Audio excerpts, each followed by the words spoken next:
Hello everyone and welcome to Through the Wire. We discuss all the hottest stories in sports straight from the headlines. I'm John Paul Salamanca, the Zen Lena, and kicking things off, what a World Series we had. Oh, it was one of the best World Series. I mean, for all the old school purists that are complaining about the wild card this and the wild card that, it proved to be one of the better World Series. Now, whether the ratings are short or not, honestly, who cares? I had a good time watching it. Yeah, I mean, it's not every day that we can see a classic that goes right down to the last inning of the last game. I think the closest I remember was 2001, really, Giants versus Diamondbacks, another classic series. But hats off to the San Francisco Giants, now three world titles in the last 5 years.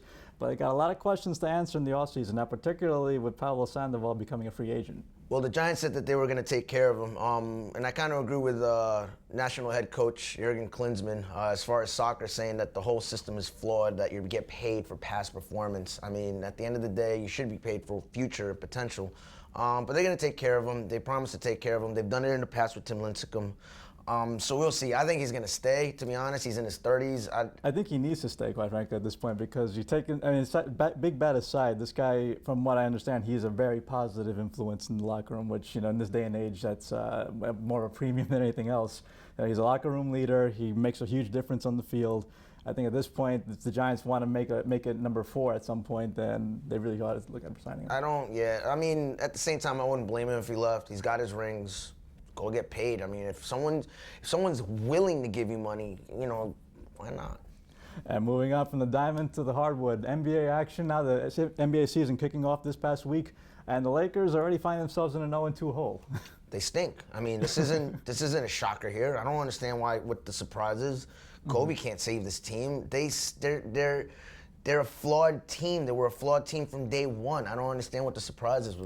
Yeah, honestly, with the fact is that since their off-season additions, their biggest ones are Carlos Boozer, who is clearly past his prime, and Jeremy Lin, who can be hot or cold on any given night, given any time of the week. This is a team that's I don't really see much more of improvement that's going to be in the works right now from last year to this year.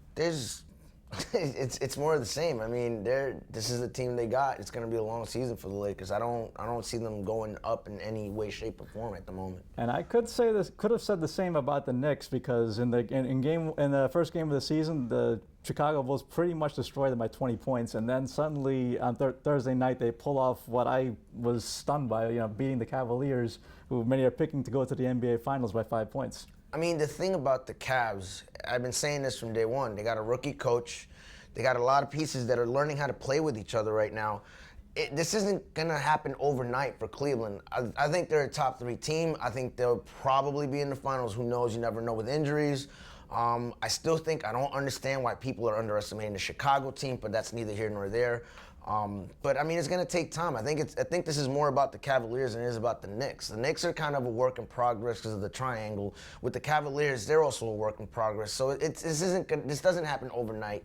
This isn't Fantasy League. This isn't EA Sports where you can just plug pieces together and ta-da, so. No, certainly Rome wasn't built in a day. I think we saw. I mean, even Miami lost in their first year before they actually started winning championships. So it's going to take time, and they have to work on their defense. They have to work on a lot of the other fundamentals and the chemistry. But I think that this first game really shouldn't be an indication. This Cavaliers team is way too stacked, and all they need right now is just the experience and time to gel together and see what happens. I think Knicks fans and Cavalier fans need to calm the F down. It's only game 2 of an 82-game marathon. Calm down. It's not that serious. Really isn't. Well, nonetheless, it should be a very interesting season to watch. And that wraps up this edition of Through the Wire. Remember to tune in next week for more. Like us on Facebook, follow us on Twitter, and to continue the conversation, remember to log on to LatinPost.com.